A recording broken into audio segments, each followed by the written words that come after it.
don't know where it all started. We're very peaceful, friendly. They call us criminals, they call us terrorists. I don't understand how.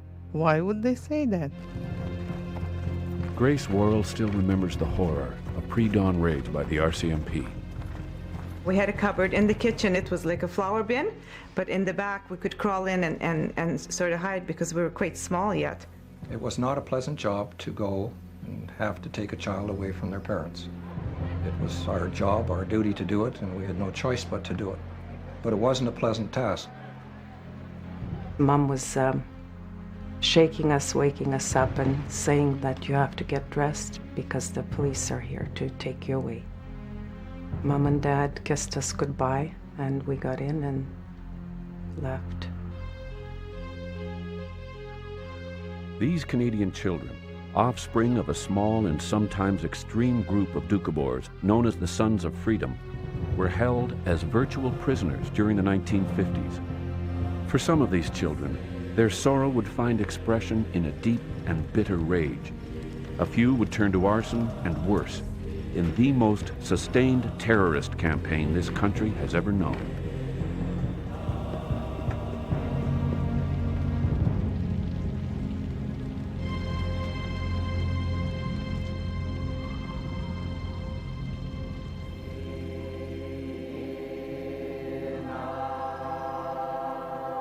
The Doukhobors are religious dissenters known today as pacifists and vegetarians. Most of them have a history of living communally. Others have rejected public education of their children. To understand why they have clashed with Canadian governments, we must take ourselves back to Mother Russia over 2 centuries ago.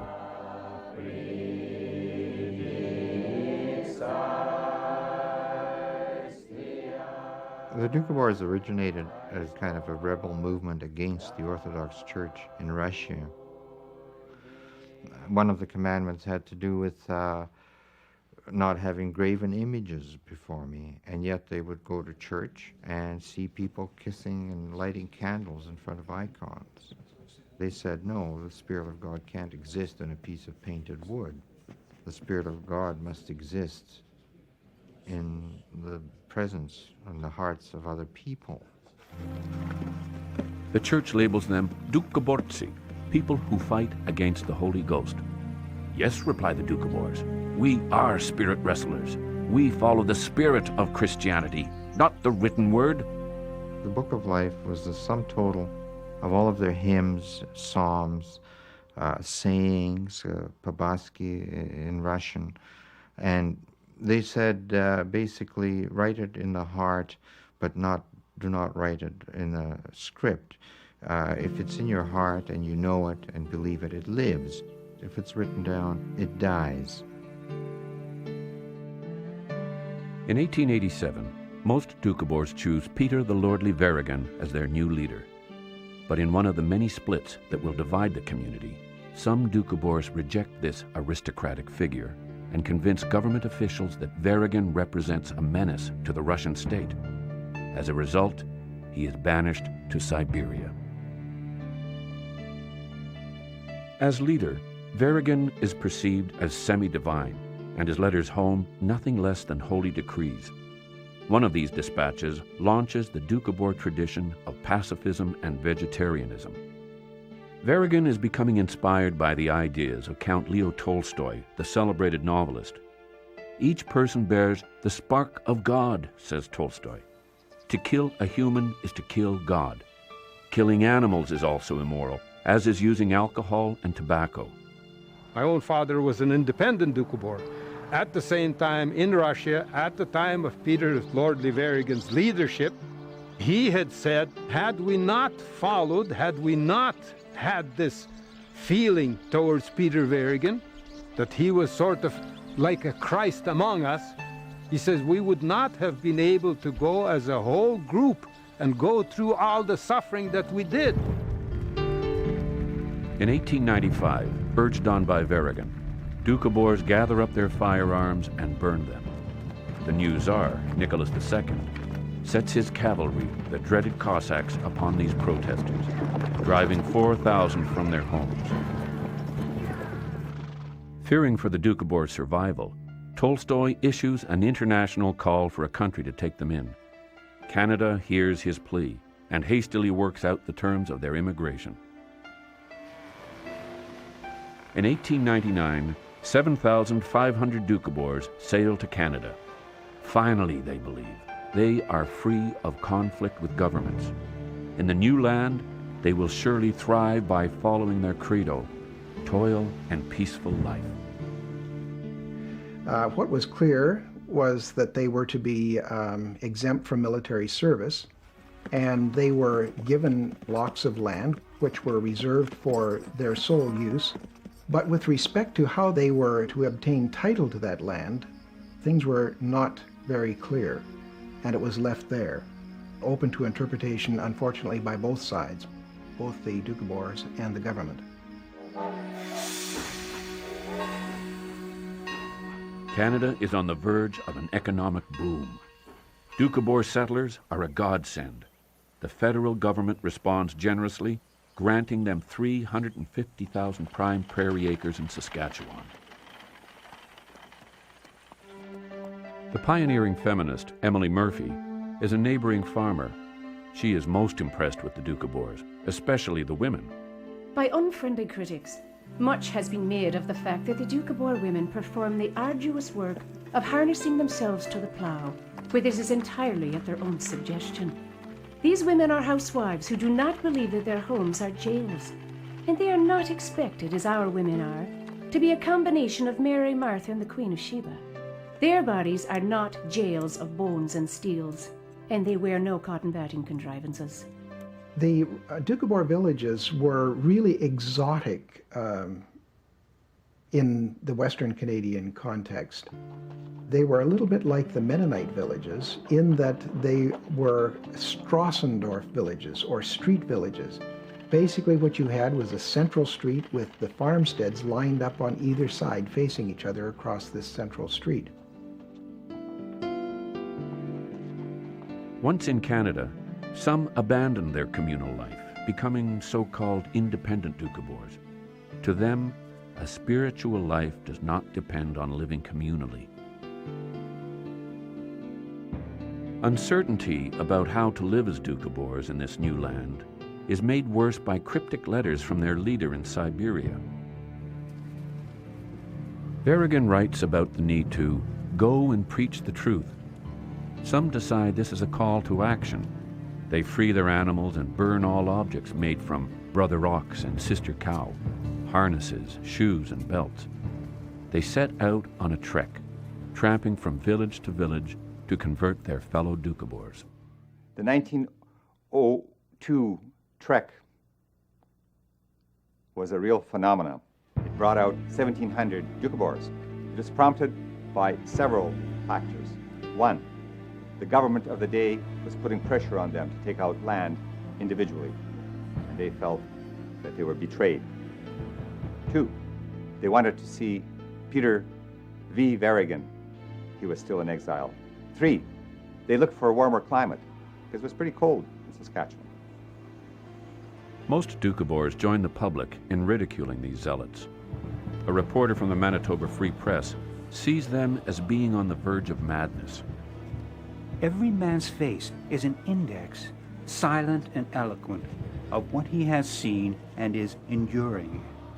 The glare of sunken eyes give evidence that minds are weakening under the combined influence of religious dementia, starvation, and exhaustion. A drizzling rain is falling to add to the self-inflicted miseries of these martyrs to mistaken ideals of right. Fearing disaster and freezing temperatures, the Northwest Mounted Police persuade the women and children to turn back. 2 weeks later, they force the starving men onto a train bound for their own villages.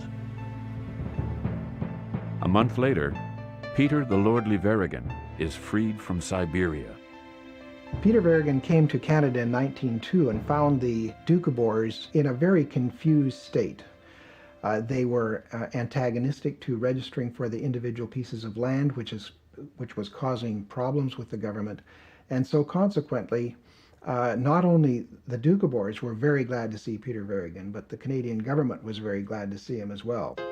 Peter Verrigan solved the immediate problem of land registration.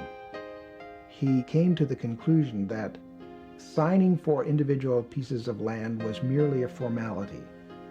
Basically, what was essential to Doukhoborism was the communal way of life. And so consequently, he and two others signed for the Doukhobor community, some 2,300 and some homesteads. Some Doukhobors grow concerned as their belief in a simple communal life is challenged in a land where private ownership is supreme. Tension builds until the spring of 1903, when a radical element sets out on another trek, and this time take off their clothes as a form of protest. Alex Mohortov described this pilgrimage in biblical terms. We went in the manner of the first man and woman, Adam and Eve, to show humanity how man should return to his fatherland and return the ripened fruits of its seeds. They felt that the Orthodox Doukhobors were becoming too materialistic, and so they were hoping at that time, I suppose, to kind of bring the main body of the Doukhobors back to what they thought was their very simple concept of toil and peaceful life. 3 kilometers from the town of Yorkton, Saskatchewan, the police order them to return home, but they press on until a posse of townsfolk intercept the pilgrims and forcibly dress them. The marchers are herded into Yorkton, tried for indecent exposure, and sentenced to 3 months in jail.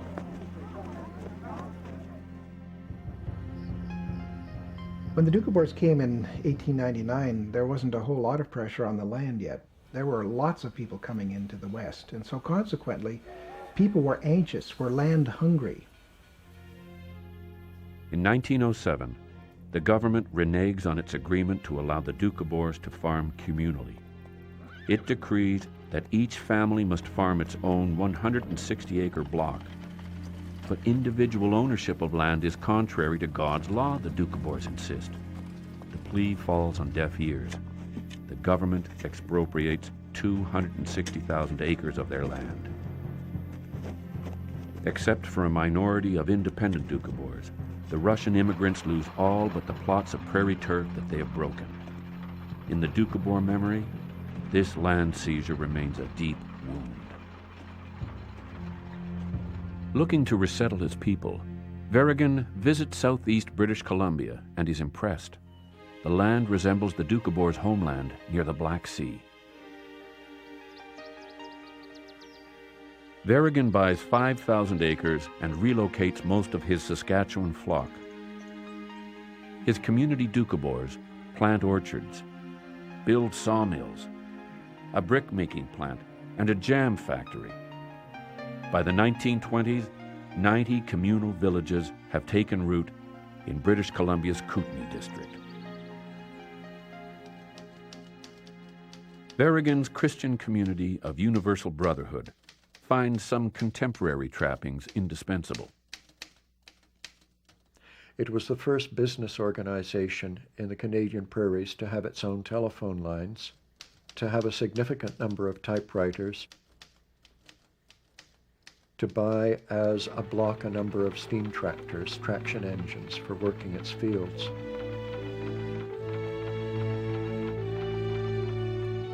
Verrigan sees this new beginning as his opportunity to build a real utopia, people living together, sharing work, food, and possessions.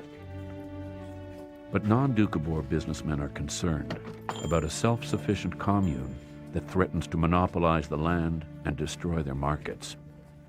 It was feared, for example, that it would displace the Anglo-Canadian economy of the West Kootenays. The Doukhobor commune did buy some of its very large bulk goods outside the region, but it also bought significantly within the region. Self-sufficiency is one complaint about the Doukhobors. Refusing to register births and deaths is another. But their resistance to the public education of their children ignites the strongest passions of all. There was a real objection to the large proportion of the curriculum which ran contrary to Doukhobor ideals. History was the history of kings and battles. Mathematics was the mathematics of calculating interest, calculating profit and loss. And these seemed to be strongly lacking in the spiritual ideals that Doukhobors wanted to inculcate. Spiritual ideals versus education. It's an old conflict. But the conflict that is about to explode in British Columbia over the next half-century will make headlines around the world. The Russian Revolution of 1917 adds to Canadian distrust of Doukhobors.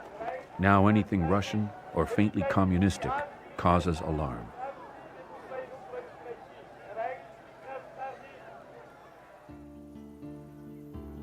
In 1919, the federal government bans the immigration of anyone regarded as undesirable because of their peculiar habits, modes of living, methods of holding property, and who are not likely to become readily assimilated. Conflict with the outside community is not the only source of problems. Ongoing internal strife over education and materialism incite the zealots to set the torch, not only to their own communal schools, but to the opulent home of Verrigan himself. Despite these differences, Verrigan's charisma and competence hold together a vibrant community. The Christian community of Universal Brotherhood owns 72,000 acres of land from Saskatchewan to British Columbia, and their mills and grain elevators are thriving.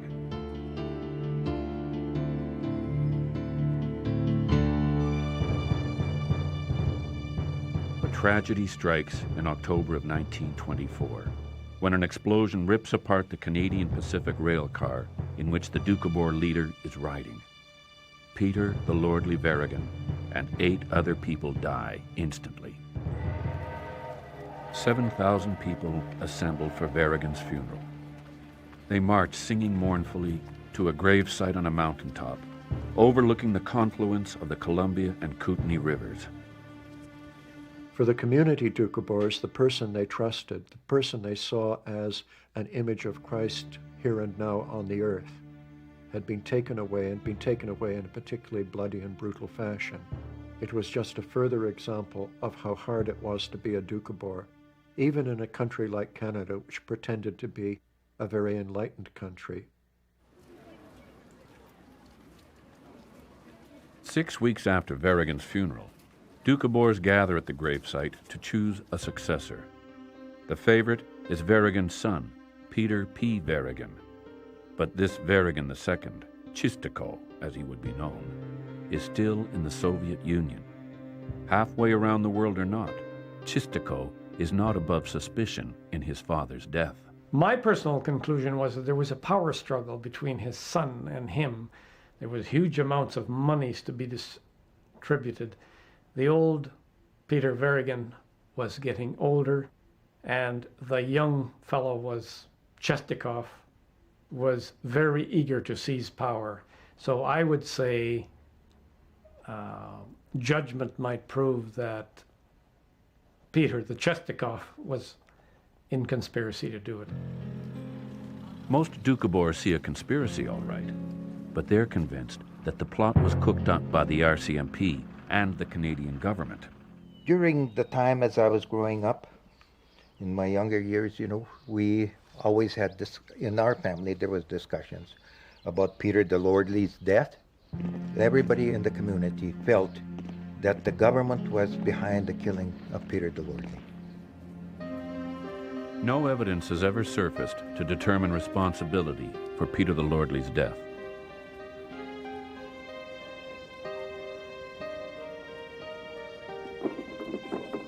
The Doukhobors work optimistically while pushing for the release of Peter P. Verrigan from the Soviet Union.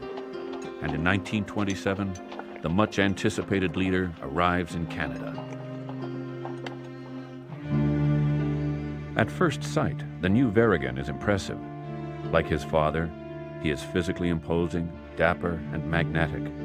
But to the dismay of his people, he smokes and drinks to excess. To those who question his habits, Verrigan replies simply, "Do as I say, not as I do."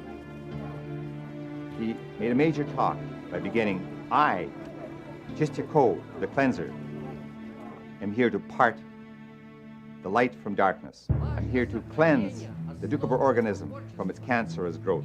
And people begin to call him after this Chistiko. Certainly the followers would call him Chistiko because he's the cleanser. Chistiko directs his words to those Doukhobors who most fiercely resist public schooling. Standing there in the nude, they hear him praise their key role among the Doukhobors. Sons of freedom, he declares, cannot be slaves of corruption. He gave the Freedomites the title of bell ringers, the avant-garde group. It was a kind of a license to keep people on the true and narrow path of equality and nonviolence. And in fact, to this day, these people consider themselves as the true spirit wrestlers. He makes it so that villages can run more independently and more efficiently, and that works well. On the other side, he drinks to excess frequently. He gambles compulsively and not at all skillfully. On top of that, it's community money, not personal money, that he gambles with. And there are accounts of him going to gambling parties in Trail and being able to lose $10,000 or $12,000 a night and do the same thing a week or so later. Well, when Chistikov, on the one hand, said to the Sons of Freedom, you are the conscience of the Doukhobors, and on the other hand was saying to the state, the government of British Columbia, we will send our children to school, that provided a problem for the Sons of Freedom. And so there develops among the Sons of Freedom, some Sons of Freedom at least, the notion that when the leader says one thing, particularly in his relations with the state, he means the opposite, right? So if he says, we will send our children to school, we will comply with the truancy rules, he means exactly the opposite. Don't send your children to school. In dire need of money, Verrigan orders everyone living on lands owned by the community to pay dues. Those who don't are evicted. In the summer of 1929, hundreds of homeless Freedomites descend on Nelson, British Columbia. Ordered to disperse, the Freedomites dramatically reply to both Chistiko and the government. They strip. You have taken everything but our clothes, is the message. Take these too. They recognize that this is something that brings things clearly to a halt. The nudity is political, and it is very pointed and very clear about its political agenda, and it is not a sexual event. So it's crafty, it's innocent, it's utopian, but it is also hostile and aggressive. It is a combination. Nudity in the Doukhobor religion, I feel like it is just to be naked in front of God the way you were made, in your natural form. You don't have anything to hide, and you're open in the way that God made you to just pray and give yourself up to whatever you're standing up for. If the Freedomites' purpose is to arouse indignation, they succeed spectacularly. A memo penned by the BC Deputy Attorney General expresses the public reaction. If they staged in the United States the processions that they have attempted here, the civil population would feel so outraged that they would have shot them on sight. A change was made in the criminal code in 1930 to the effect that the penalty for public nudity would now be 3 years maximum. It had been 6 months. And the idea was that if the Sons of Freedom chose to parade in the nude, then they would be arrested, they would be charged, and they would be convicted of this offense, and they could be put into jail. In 1932, police seized the chance to try out the new law near Nelson. When Freedomites gather, police arrest 117 of them, naked or not. Outraged at this perceived abuse of power, Orthodox Doukhobors joined Freedomites in a nude protest. Sunday after Sunday, The arrests continue. The officer in charge describes his dilemma. Yesterday, when we picked up 254 Doukhobors, the other Doukhobors seemed to be stripping just as fast as we could pick them up. This seems to give them the impression that they are managing to overcrowd our jails, and they state that they will come in such numbers that our jails will not hold them. Unable to dissuade the protesters, the provincial police resort to cow itch powder. The roundup corrals 745 men, women, and children behind barbed wire at Nelson. Now, as the penalties were over 2 years, it became a federal responsibility as to where they went. There was no jail or penitentiary that could accommodate 600 plus people. And so a penal colony was established on Piers Island, which is at the top end of the Saanich Peninsula. And there, these adult Sons of Freedom were put to serve their 3-year penalties. While they were there, their children were transported from southeastern British Columbia to the lower mainland, to the Victoria area, and they were put into fosterage, into orphanages, into industrial schools. 357 children, aged 2 months to 17 years, are seized.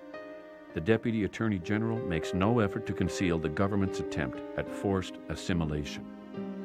The policy is to scatter the children as much as possible in environments where they will get a proper conception of what living conditions should be in a Christian country.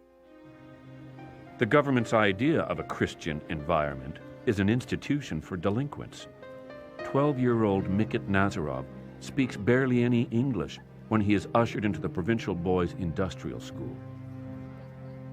The military was very strong at that point, and they had bands play God Save Our King and go past the picture frame of the King George V, and we had to salute like anybody else, and we didn't salute. And that's where the beating came up. The superintendent is so despised by his own staff that a provincial public inquiry is later held into his conduct. One staffer testifies that David Branken is a bully and a tyrant. Doukhobor poet Tim Samarodin recalls the beating he got from Branken.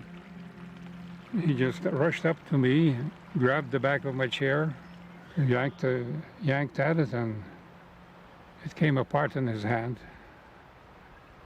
And she just picked out one of the struts there and started beating me with that. I guess I must have been bleeding some. There was, all the rest of the boys were crying. Some were screaming. And they chose 9 of us out of the whole group. And they separated us and they took us to the playground. They made us stand in a row several feet apart out in the sun. And one or two of the boys passed out. I know I felt sick, and I threw up my dinner or breakfast or whatever it was. Yeah, the government's early 1930s strategy on re-education was not only a dismal failure because it failed to turn the minds of the children, it in fact embittered the minds of the children and their parents. And when both groups returned to southeastern British Columbia in 1934 and 1935, what happens is that the truancy problem is still there. And secondly, there is a new outburst of school burnings. Weakened by ongoing Freedomite violence, by Chistico's extravagant spending, and a decade of economic depression, the Christian community of Universal Brotherhood is broke. The mortgage holders foreclose. The land and improvements were worth some $6 million. The mortgages on them were for approximately $1 million, just a little over.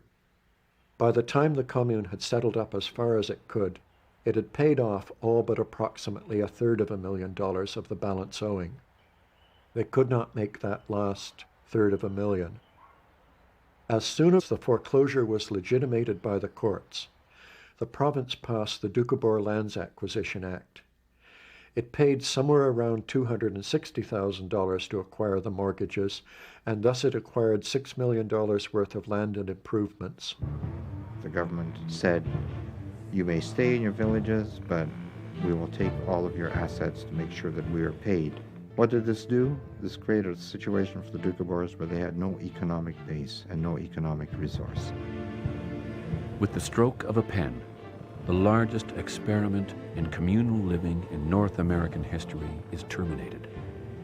For the second time since arriving in Canada, the Doukhobors are stripped of their land. In 1939, the Doukhobor community is in financial ruin.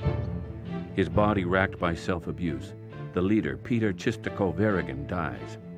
Continuing the family dynasty, Chistako's son, Peter Verrigan III, is recognized as the new leader. But Jestrobo, as the next leader is called, is in a Soviet prison. In his absence, Chistako's 17-year-old grandson, John J. Verrigan, is installed as interim leader. Leadership is the pole that holds up the tent roof of the religion. And without leadership and without a specific figure, it seems that the sect cannot function and cannot flourish. So the maintenance of the religion is dependent in many ways on having a divine leader. Divinity seems to be absent from John J. Verrigan, and Freedomites spurn him. Without a commonly accepted leader, the Doukhobors are swept up in a world war in which their exemption from military duty is challenged. The federal government orders all men and women over age 16 to register. Many Doukhobors refuse, and in 1943, the Zealots underline their position. In a single night, they burn 6 of the most prominent buildings of their old commune, now owned by the state. The wartime economic boom offers many Doukhobors the opportunity to accumulate wealth. The Freedomites see this as a sure sign that their Orthodox brethren have become slaves of corruption, and they wage a war of their own to prevent it.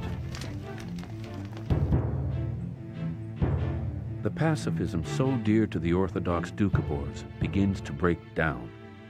They hire school guards, stand night watch in their own homes with rifles, and occasionally retaliate with violence of their own.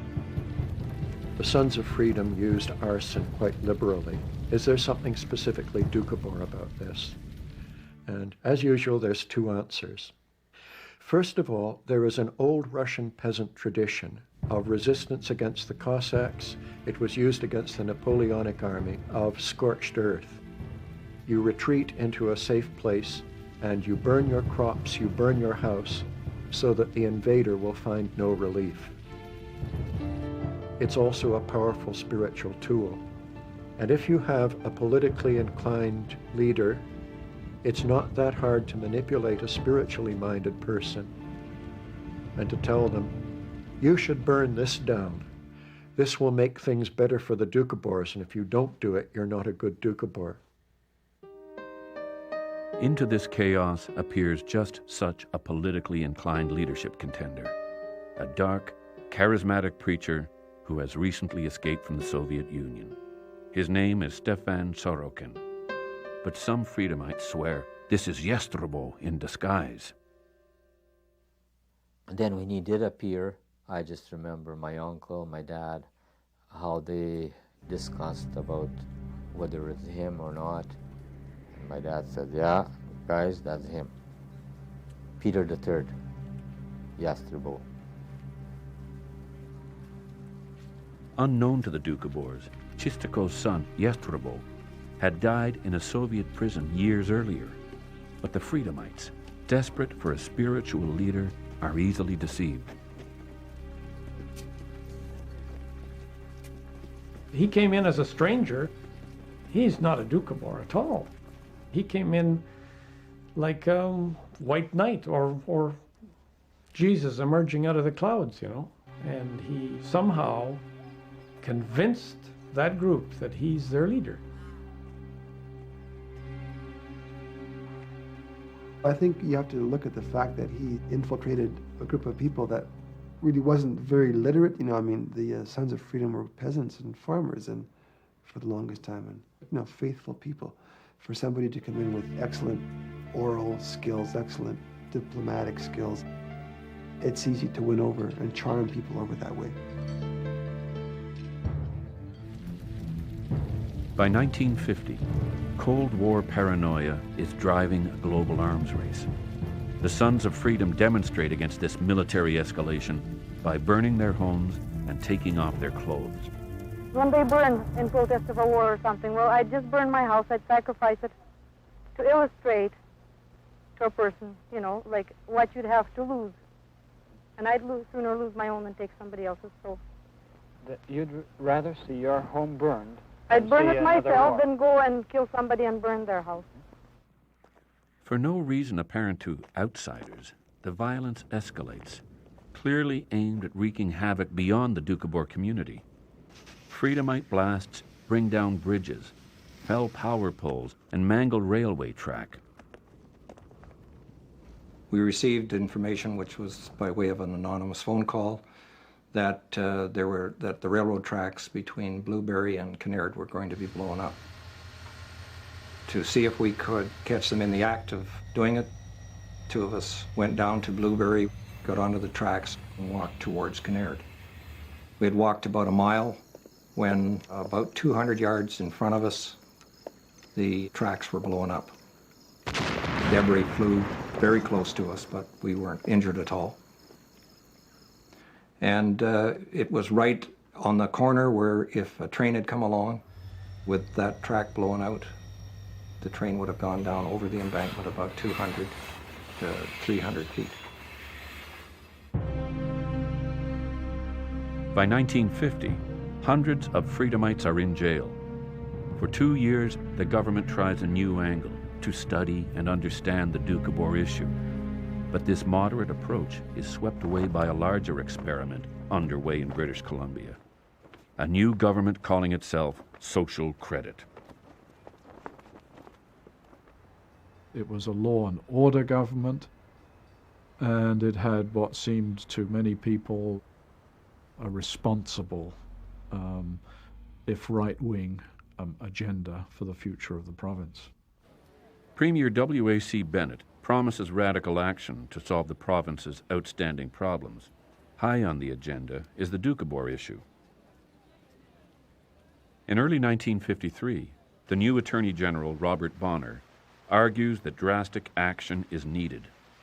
I think some of the difficulty currently being experienced arises out of a vacillating policy toward the Sons of Freedom and the Doukhobor community generally since they came to Canada over 50 years ago. We simply adopted the policy of enforcing the existing law that everyone else supports.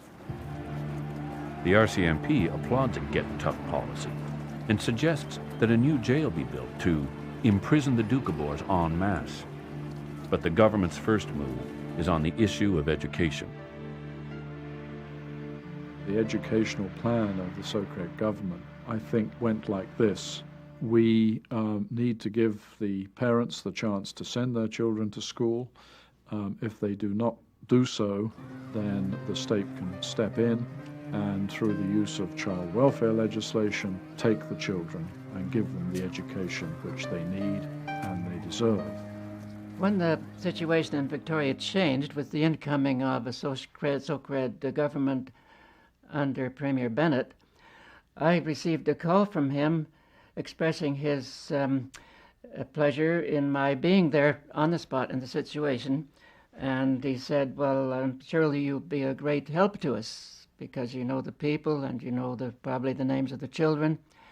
And so at that point, I told Mr. Bennett I would have no part whatsoever in this obscene political action, and told him I was resigning my position at that point. Just 4 months after arriving, Stefan Sorokin is embraced as spiritual leader by the Sons of Freedom, leaving John J. Verrigan's Orthodox Doukhobors perplexed and resentful. Shortly after, Sorokin slips out of Canada. He says he is searching for a country to give refuge to the Freedomites. With their money, Sorokin buys a farm in Uruguay, where author Sima Holt tracks him down. I didn't believe it was religious persecution, but religion is always the stepping stone to power and to exploitation. And I did want to find Stefan Sorokin because I knew he was a fraud. I learned how he came to Canada, trained on how to manipulate the Sons of Freedom Doukhobors. And in fact, he did go to South America. He took $96,000 and a young woman. Women weren't his bag. He also took a young man. And I got into his desks. I found the receipts. He said, I'm like the Pope. The Pope collects money. Why shouldn't I? He had no intention of coming back other than to exploit them further. To his credit, Sorokin does urge Freedomites to accept state education. Not only do the zealots ignore him, but in protest, they burn their own homes. We were patrolling from Castlegar towards Shoreacres Bridge, and on the radio it came through that Cristova was burning. And as we carried on towards Shoreacres Bridge, you could see the red glare in the sky, and we knew something was really going up in flames. Sure enough, the majority of Cristova was gone. It was destroyed by fire. To many Doukhobors, their stay here in Canada has always been a temporary one, until conditions became favorable for a return to Russia. This yearning now leaves them vulnerable to suggestion that this is the right moment for their migration back to Russia. In 1953, I was told that as soon as we'd be arrested, you know, when we burn our homes, leave our homes, we would go to Russia. The ship would be picking up the Doukhobors in Vancouver. And I agreed that it was time for us to move because we couldn't practice our faith here. And therefore, I agreed to burn my house. I waited and waited. All the houses around were burning, but nobody was telling me to burn the house. Those who have burned their homes set up a tent village near Perry Siding on the Slocan River. Many of the campers, from children to aged babushkas, go about naked, intent on provocation. The RCMP is only too happy to oblige the Freedomites. A mass arrest perfectly suits the government's agenda. I don't think there's any doubt at all that there was a plan on the part of the Social Credit Government of British Columbia to solve the Sons of Freedom problem, or at least part of it, by putting into place a policy which was that if the parents were not willing to send the children to school, then the state would step in and take the children and re-educate them. On September 8, 1953, RCMP officers make a foray into the settlement. They warn against disobeying the law. Then, to test the Freedomites' mood, they arrest 2 camp leaders. Powerless, the Freedomites respond in one of the few ways they know how. After we went in and did what we call a reconnaissance, those that went there had a good look at where everything was. And so we had a pretty good idea of how we were going to attack it the next day. A column of RCMP officers, armed with lengths of rubber hose, march on the camp. The Sons of Freedom passively await their fate.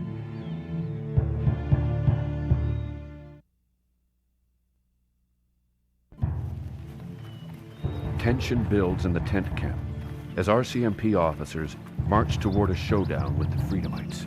And there were walking 4 of them, abreast, and all of them were carrying sticks, some of them, and some of them had fire hoses. The 40 of us moved in all together, and we had a truck, and it was simply a matter of performing arrests. We backed the truck in, put down the tailgate, and we began arresting all of those people for failing to leave that area. It was very scary to see that, especially when they're so much bigger than you. A uniform was always authority, and not always good, the way we saw it as children, I guess. And it was just about that time when pandemonium may have broken loose, but there'd be a fair amount of crying and sobbing that they didn't like to be separated from their children, and I don't blame them, not one damn bit. Some kids, they got underneath the tent, and then they ran to the woods, hide in the graveyard there. And then they were just swinging, and I seen one lady, one lady come running, and she ran towards her daughter, and he swung his billy stick right against her wrist.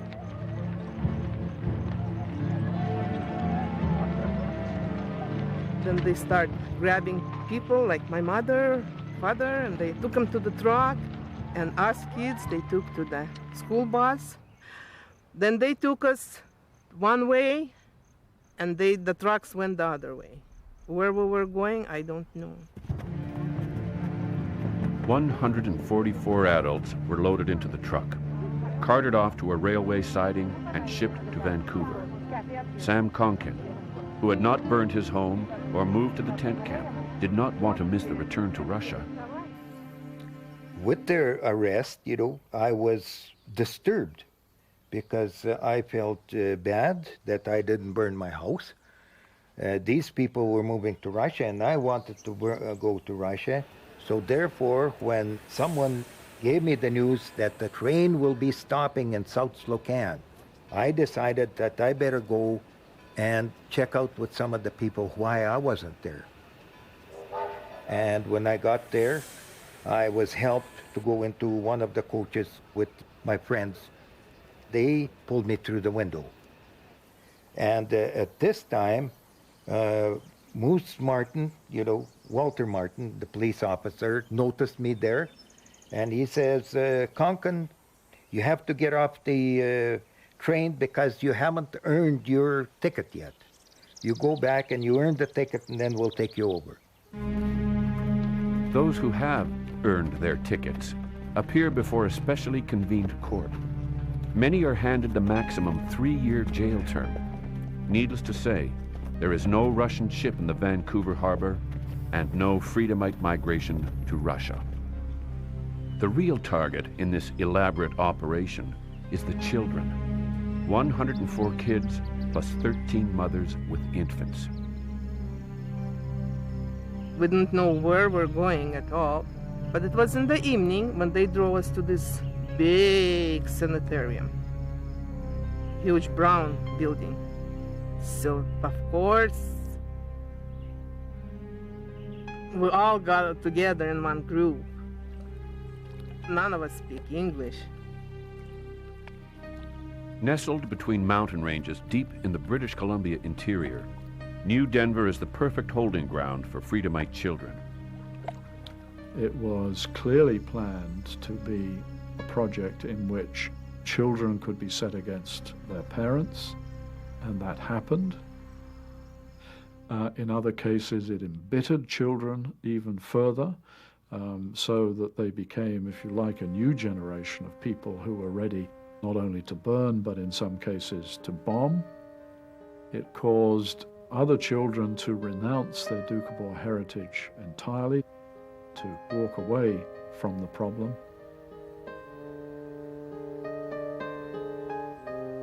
Well, our life changed in a big sense because when New Denver opened and they started to take kids away, we would always be on the lookout for police cars.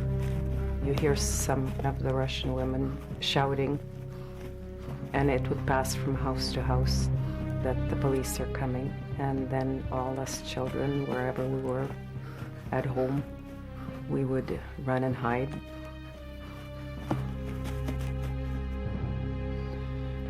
Sometimes we would make the apprehension, other occasions it was a dry run, there was nobody there. They must have hid the youngster somewhere during the daylight hours. Staff Sergeant Jack Randall remembers rising before dawn for a 4:30 a.m. briefing. And at that time, our superiors would brief us on what this village looked like and what we could expect and what the age of the child was that we were looking for, who the parents were, what kind of reception that we might expect from them. And then from there, they gave specific members their tasks, and the members would just go about their tasks. I was 7 years old when the police came and knocked on our door. They knocked and opened the door. They didn't bother waiting to hear come in or anything like that. It was just bang, the door opened. The mother and father would be, particularly the mother, would go into a screaming tantrum because she knew why we were there. We were there to apprehend one of their children. And it was a very unpleasant scene. And I was under the bed, hiding behind a sack of boots and rubbers. And the policeman, he took this billy club and he pushed the sack of rubbers, and I must have made a sound because he moved the sack away, and there I was. I just curled up into a ball and just lay there, sniveling and crying. He crawled in halfway under the bed and grabbed me by my hair and pulled me out. And that hurt. Anyways, pulled me out and he marched me out. And my mom was holding my jacket and she wanted to give me a hug. And she kept yelling my name, Fedichka, Fedichka. And he smacked her across the chest with the billy club. And then he just marched me over to the car, to the police car, threw me into the back seat, and that was it. Slammed the door. And The raids become notorious. In January of 1955, 70 Mounties seal off Kristova and capture 40 children. The reason we needed a lot of men on these raids, or it seems like an excessive amount of men, is that some of these villages had, maybe 20 or 30 people living in them. They were big people. A lot of the women probably weighed in excess of 250 pounds, and they were very difficult to move out of the way if they started to push and shove and try to prevent us from taking a child out. The children raids were very difficult for the members. A lot of them were family men themselves. If you saw the crying and the gnashing of teeth and everything else that went on during these raids, it was gut-wrenching. I think I was looking out the window and I yelled to my mother there was cars coming. So she looked outside and there was police cars coming into our yard. I had a little trap door in my bedroom that I was going to go to when if something like that happened. We couldn't find the little guy.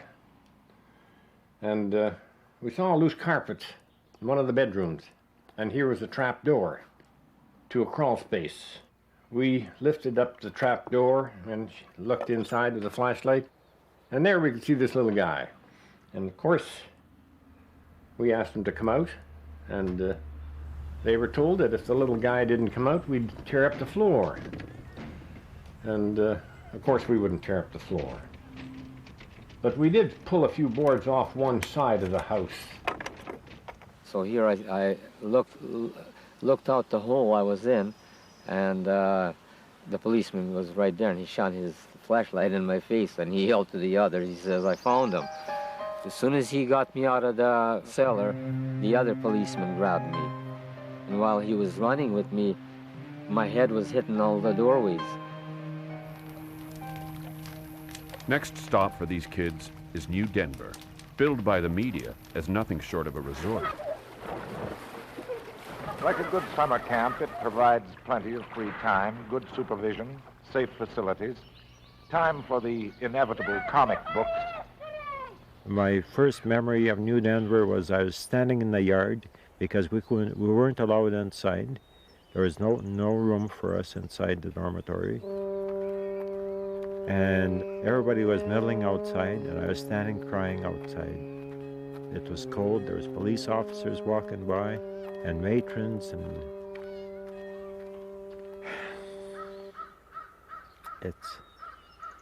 I don't know how to describe this.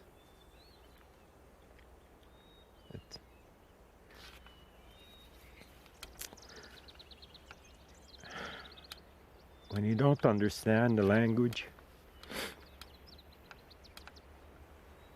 then you want to be home.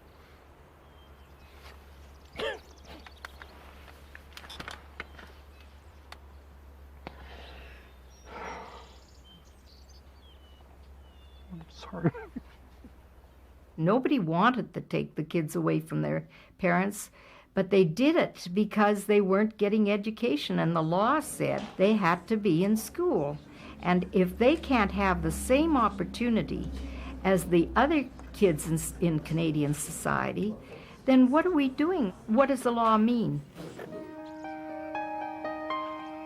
They brought this one teacher, school teacher, big lady, and we call her Miss. And they made a little room with desk. Then she'll come to you with the pencil and a ruler, and you take. And of course, we're not going to take. Wouldn't take, and then we get whippings. Yes, she'll whip us with this ruler. And then she'll go to another child. But then there was little kids, I guess somebody just broke down and took the pencil, and then we all slowly took the pencils. And that's how, and shortly after, we started going to school. Hugh Herbison had been part of the government's effort to persuade the Sons of Freedom to enroll their children in school. Interviewed in 1958, Herbison was offended by the government's heavy-handed techniques. Well, I don't know that I want to make good Canadians out of them, the way the term is used, because personally I like them the way they are. I like good Doukhobors. Their children are just as decent and well brought up as mine are. And I don't know why we should be so eager to change the children. Not knowing any English was not easy. I remember I had great difficulty trying to think of how I could ask if I may leave the room to use the bathroom. And I had no clue how to ask. So I didn't leave the room, but I used the bathroom in the classroom. I think I was about 8 then. Very, very degrading, very embarrassing. How did you feel when you first came about the children being kept here? My heart just felt funny, I'm telling you, and I thought to myself, I said to my oldest son, could this be Canada? I said, we see a thing like that in Canada. And I think we both felt bad about it. But it grew off after I came here and understood the situation more. I think you have to be with them to understand it. Well, what did you find after you came to work here which seemed to you to be the justification for it? Well, I thought it would help the children. And of course, I always kept uppermost in my mind that the parents were lawbreakers. They had to have some punishment. How do you mean lawbreakers? Well, they're not sending their children to school, and that's the law of Canada.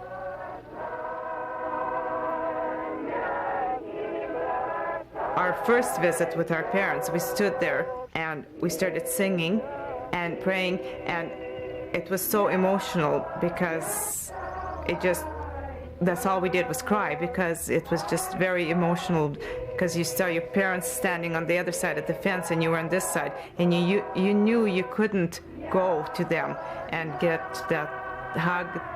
Like, it really stays with you, that feeling, that hunger for your mom and dad to be hugged and to say, yeah, you're safe, or we're here for you, or all that emotion is still there.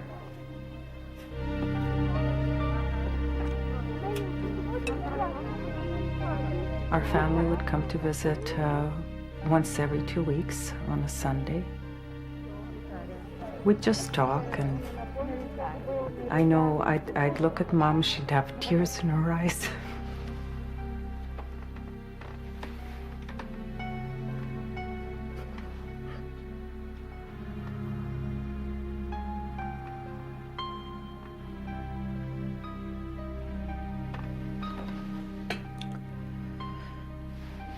I'm sorry. So I tried not to cry because I knew it was hard for Mom. Well, we like to think they're happy, and every indication is such that they are happy. I think anyone that visits here can readily see that it's certainly no concentration camp. If they were to remain here until they were 17 or 18 years of age, then I'm sure that they would become good Canadian citizens.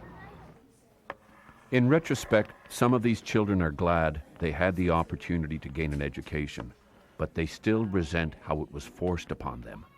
Just the way it was sort of done.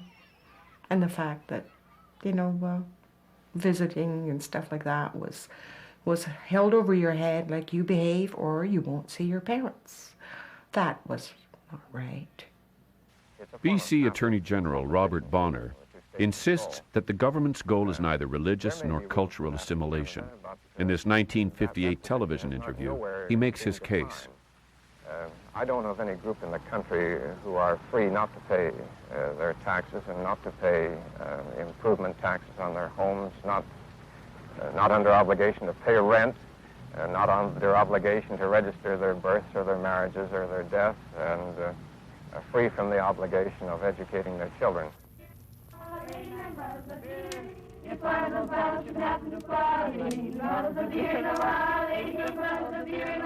I was a drunk for 27 years. I started craving alcohol when I was 13 years old, and I couldn't figure out why.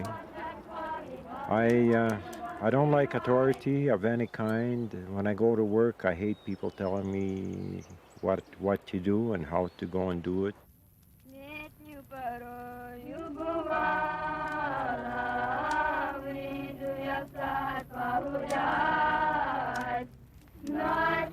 I still hate cops.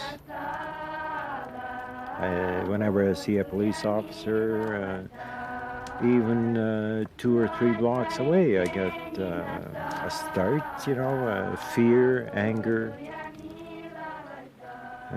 First thing that comes to mind when I look at a cop is asshole.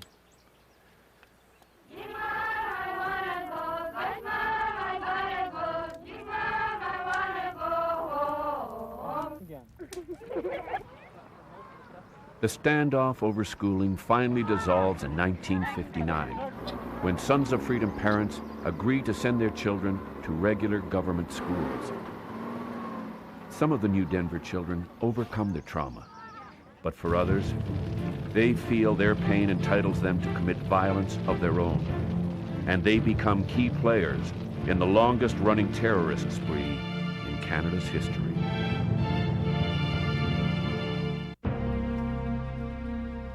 In 1960, after living in Uruguay for 8 years, Stefan Sorokin returns to Canada for one of his periodic visits. Most Sons of Freedom continue to support him. Others see flaws. Doukhobors try to paint a picture of a very pacifist culture, vegetarianism, no abuse of alcohol, that kind of a thing. And on the Sorokin was just the contrary. I saw him to be a violent-tempered man. As a child, I remember these vast, elaborate dinners that my family would put on for him. And the table would be packed with alcohol and packed with meat.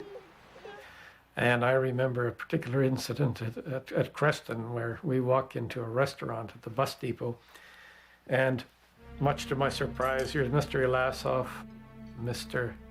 Mojelski, and Mr. Sorokin, the spiritual leader. And they sit there and they're halfway through one of the biggest steaks I ever saw. And I said, does the rest of your followers know the meal you're having? Well, they got so agitated, they just stood up. And I said, please sit down, enjoy it. I like steak too. I said, perhaps one day you'll buy me one. Any encounters that I had with him, I always felt shamed.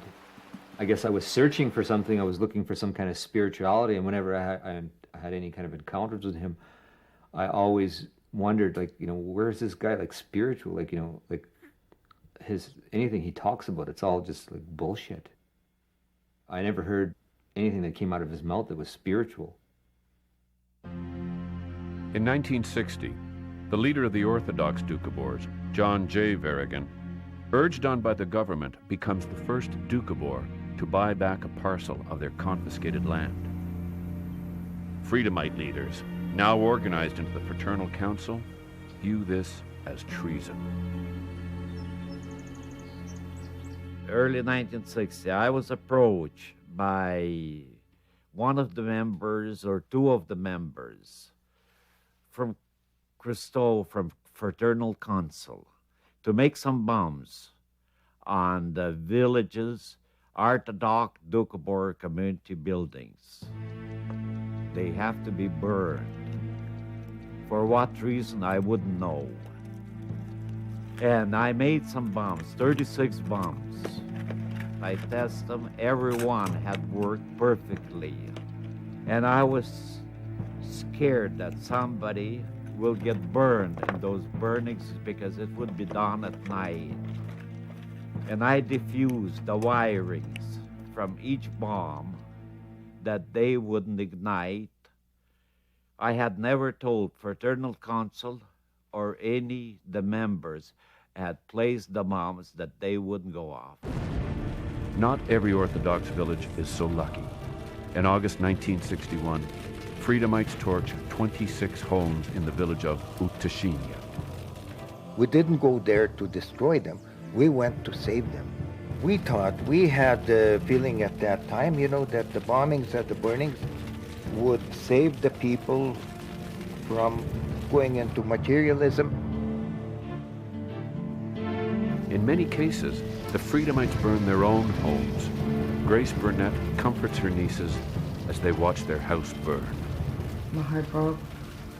And of course, I had to come out of there and talk to my sister, like, how can this be happening? Why? Do you know how your kids feel? And she said to me, well, how do you feel? Because your house is burning as well, Mom and Dad's. So I ran. It was about a mile and a half, I guess. I ran all the way. I couldn't believe, but I could see all the smoke.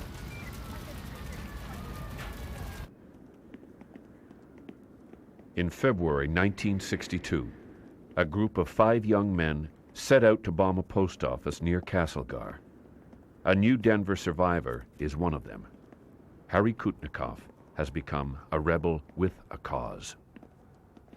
So Harry was carrying the bomb, and it seemed like they were just turning the corner to get in there, and Harry must have leaned forward and squeezed the watch, and it made contact. And of course, the car was in shreds. He was blown to nearly bits. It was instant death.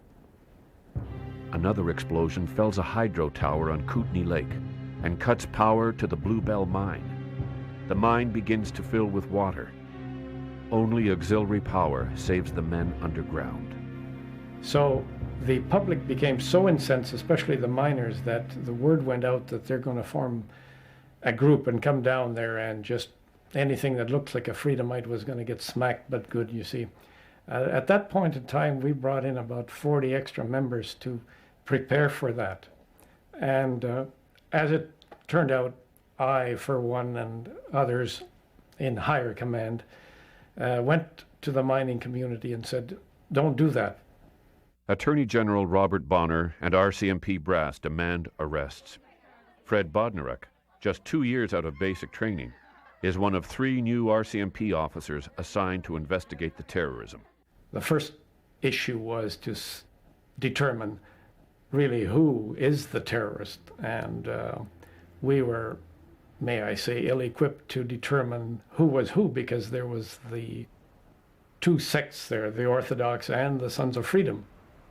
We had to do surreptitious photography and make comparisons and ask a lot of questions of the community as to who's who, because myself, coming in as a relative stranger, really didn't know one Doukhobor from another. The 3 recruits pore over police records going back to the early 1930s. They stake out weddings, funerals, and prayer meetings, noting who associates with whom. They take hundreds of photos. Only the Communist Party has ever undergone this degree of scrutiny. So we knew who the extremists were, if you want to call them that. The idea was to try and just keep tabs on them where they were moving around, and if you could place them at certain locations where there was arsons or bombings or things like that. The Freedomites organize their own counterintelligence. Children watch the roads and signal the arrival of any strangers. They memorize the license plates of police ghost cars. And one day I was on another search nearby, and this family leader came out and he challenged me and said, "You're not long for this world." And then he got so angry, he said, "We're going to shoot you with 303 rifle." I said to him, Andy was his first name, I said, "Andy, you people don't believe in violence." I said, "I'm surprised at you." So one day I was supposed to be on patrol and I drove a particular car, and the car received 5 bullet holes, 303 rifle. My friend, Ed Malinowski, just barely escaped being shot in my place. In April 1961, the RCMP get the break they need. 2 bombs planted in the quiet village of Windell, several hours' drive from the nearest Freedomite settlement. I'd say just about 40 years ago, the last time I was up here, and we was dropped off about a quarter mile on the highway, and then me and Leon Lijaboko walked by the railway tracks, and we came up to the elevator. We stood on the knees and we prayed that nobody would get hurt under our bomb. And we had placed the bomb on this right-hand corner. And I believe it was 18 sticks of dynamite. We said about halfway in the corner up there. There was a platform at that time in that corner. As soon as we set the bomb and we walked back on the tracks. George Kanakin's prayers are answered. His bomb blows a hole in the grain elevator, but no one is hurt. The other bomb, planted inside the Anglican church, does not explode. It becomes Exhibit A in the conviction of a well-known Freedomite. After his arrest, he leads police to stashes of explosives. In each case where we found dynamite, we effectively arrested the man that was responsible for the place, and my fellow officers took him into custody, and they were on to Nelson. As one Freedomite informs on another, the RCMP work behind the scenes to guarantee the trials go according to plan. According to government records, they carefully investigated the backgrounds of over 90 potential jurors to help ensure that every defendant is convicted. With so many of their husbands and sons in Agassiz Mountain Prison, 500 kilometers away, Freedomite families feel the need to live closer to them. In the summer of 1962, they prepare for a mass exodus from the Kootenays. But before going, they feel compelled to purge themselves with fire. It was like a war going on. I've seen nights where there was 20 fires burning. They would be standing out singing a hymn in the nude, kind of almost in shock by the look in their eyes, and their home or their residence was going up in flames, you know. Well, when we were getting ready to burn our home in Kristova before leaving for the trek, I remember that we got together and we prayed as a family. I was young, I don't remember everything, but I do remember feeling that nervous feeling of, well, this is your home going up in flames.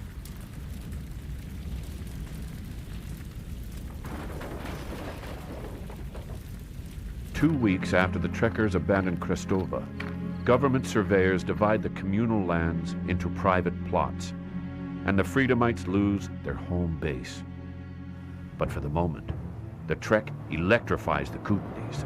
Even the air was some kind of tight, you know, you come out and you feel that hundreds of people are walking, and we're all Doukhobors, and we're pushing the old people on some kind of wagons or something, you know. It's not hard, it's not easy. But the men were in jail and they went for them. By the time they reach Castlegar, the trek has swelled to over 1,000 people. I think this is one of the first times that I recognized and saw this kind of collective behavior that was thrilling and difficult to understand. So I watched them come in, and I watched them come into town, and I stood on a corner and listened to people mutter.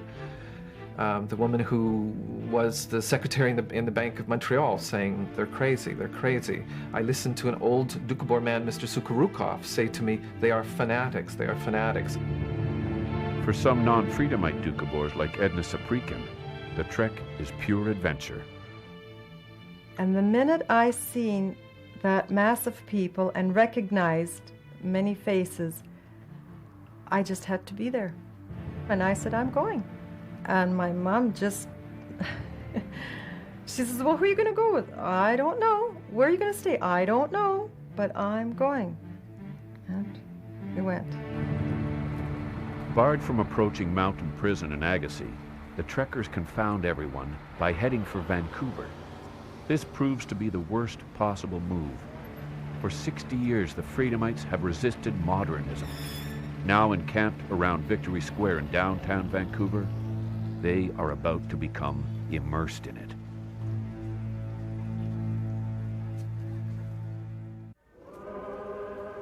Hundreds of Freedomites have spent the winter in Vancouver, demonstrating for the release of their husbands and sons. But back in Mountain Prison, the men are growing desperate. There was a letter from Sifan Sorokin to go on a hunger strike till our death. So we went on a hunger strike. I think 32 or 33 days we was on a hunger strike. Then they start force feeding us. They dipped these holes into the cold water, and it would be curled, and they'd push it into my nose, and it would curl in my chest, and it would come through my mouth, and they'd yank it, and the blood would start coming, and they'd push again. And I think my lungs were filled already with fluids. Zaitsov's wife endures pain of her own in Vancouver. Their baby daughter contracts pneumonia while spending damp winter days in Victory Square. Doctors say the infant will not survive. They say, she's dying, you better come. She's not going to make it till morning.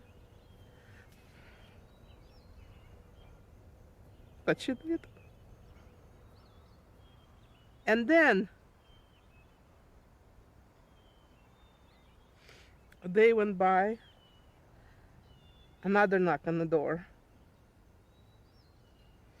Policemen came. And they said, we got your husband at the Shaughnessy, and we came to take you because he's dying too. When I walked into that hospital, he was laying, half a man, just a skeleton. And he was asking to die. He wanted to die. I never felt the same. All my willpower, I guess, whatever, was taken away. I was just an empty shell. I did not have loving feelings anymore.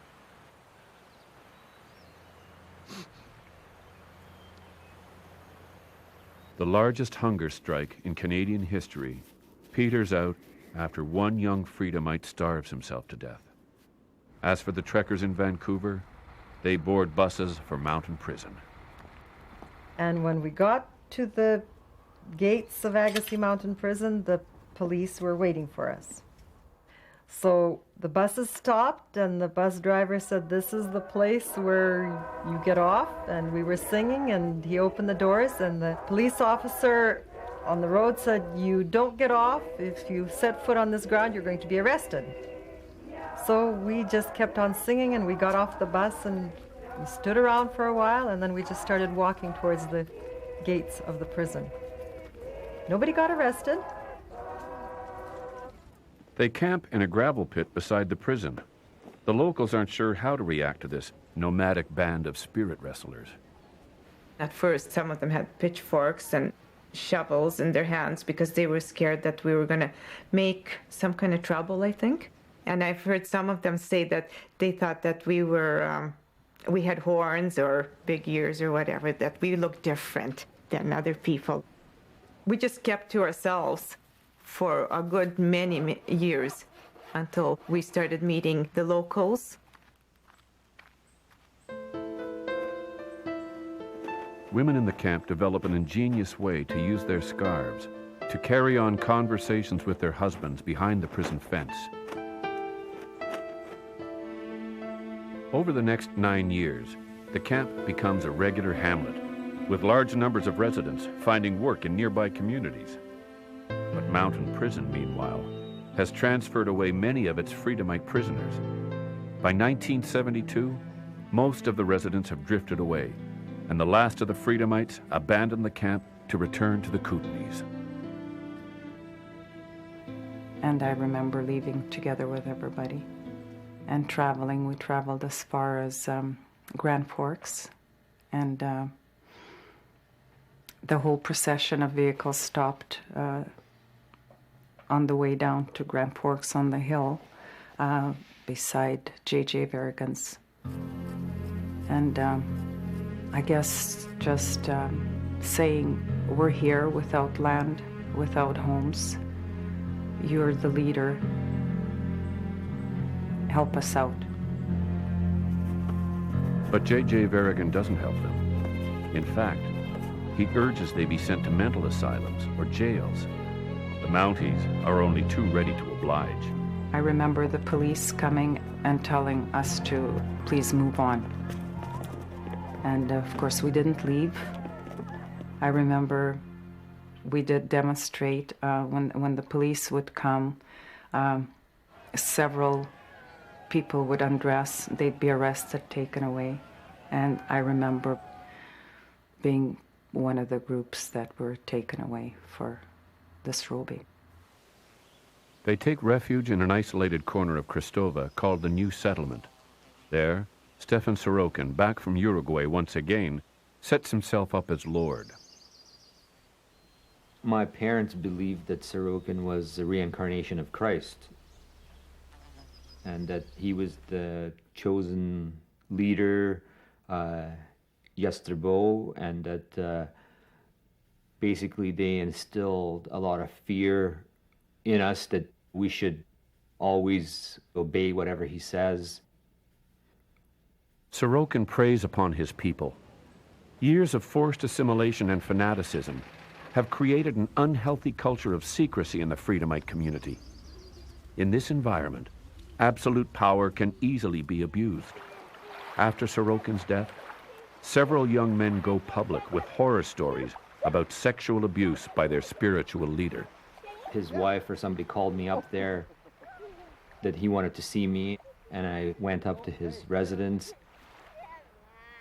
He took me into this trailer. He told me to take my pants off, and he proceeded to give me a blowjob. And I mean, I was completely stunned, but my mind, because of my conditioning, you weren't allowed to even think a bad thought. Even though you felt something was wrong, your conditioning would be going against you even thinking a thought, because you think, oh, he could read your mind. What if he can, thinks that you're thinking this? I walked out of there kind of dazed and confused.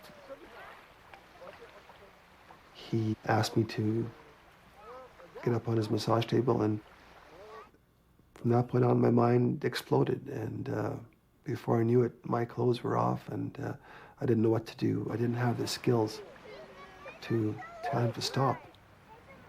It still baffles me why none of those elderly men tried to stop any of this. Or maybe they did know because they had the same experience themselves, but having no skills to deal with it, they just lived with it all their life.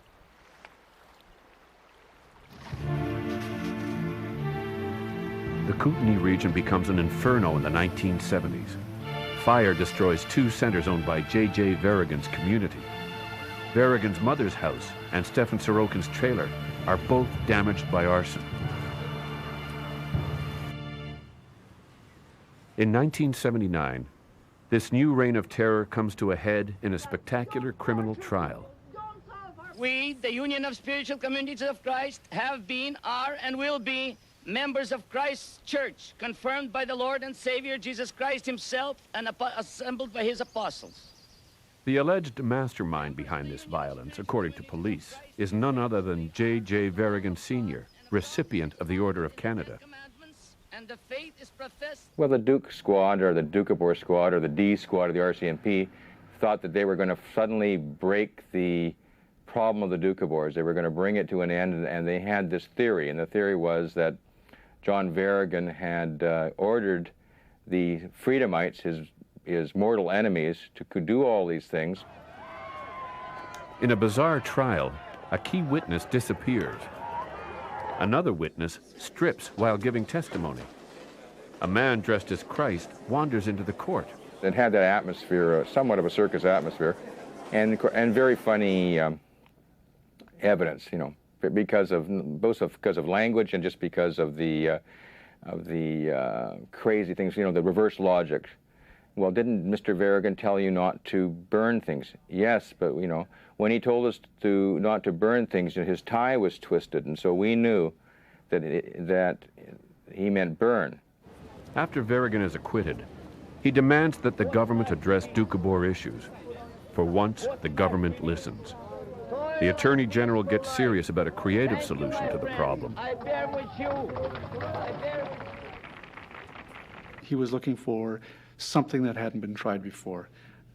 Many of the Doukhobor issues had been dealt with through the courts, and what he was looking for was something that engaged the Doukhobors in some kind of discussion that would lead to a resolution of the issues that the courts themselves were not able to respond to. A committee on intergroup relations brings Doukhobors and governments together in the hope of finding common ground. After an exhausting 5 years, the participants sign a landmark accord, rejecting violence as a means of protest. Today, unresolved pain from the New Denver years continues to weigh on the Doukhobor community. Such a beautiful spot, but when you're a little kid sitting in a prison, all you see is that fence. There's no beauty anywhere.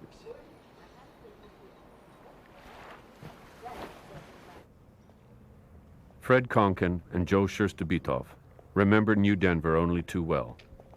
They are among a group of former Freedomites who have filed a lawsuit against the British Columbia government. We want public inquiry. We want an apology. And eventually we will want compensation. For the wrongs done to us. For the wrongs and for all the harm they did to us. Maybe it would come by.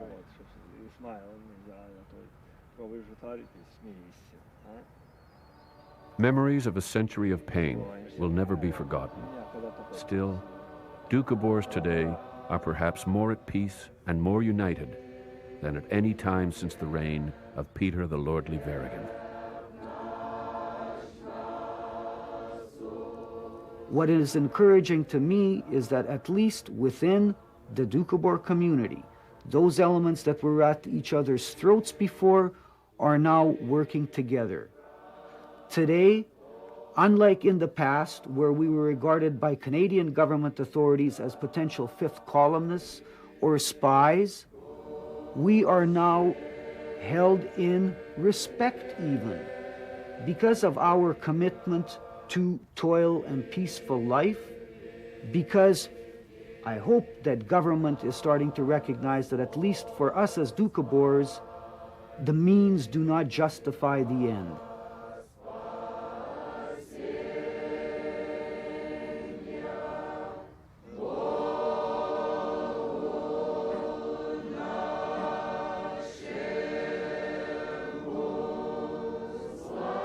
After 100 years in Canada, many Doukhobors point with pride to their achievements, made by following the philosophy of toil and peaceful life.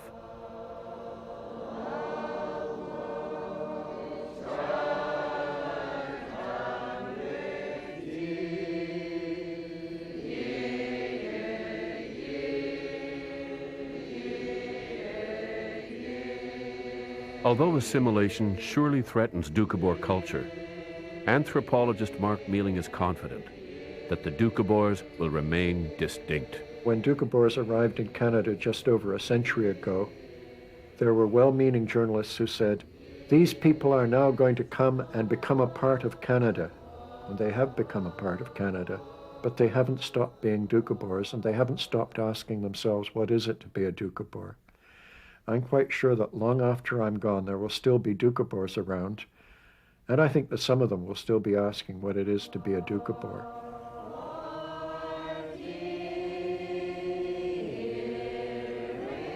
I lost my mother young. If you have mothers, go visit them, hug them, and tell them you love them. That's my big regret. And another regret I do have for believing so strongly in the religion. Everybody should have religion, but not that strong, not that. Your children, your life should come first.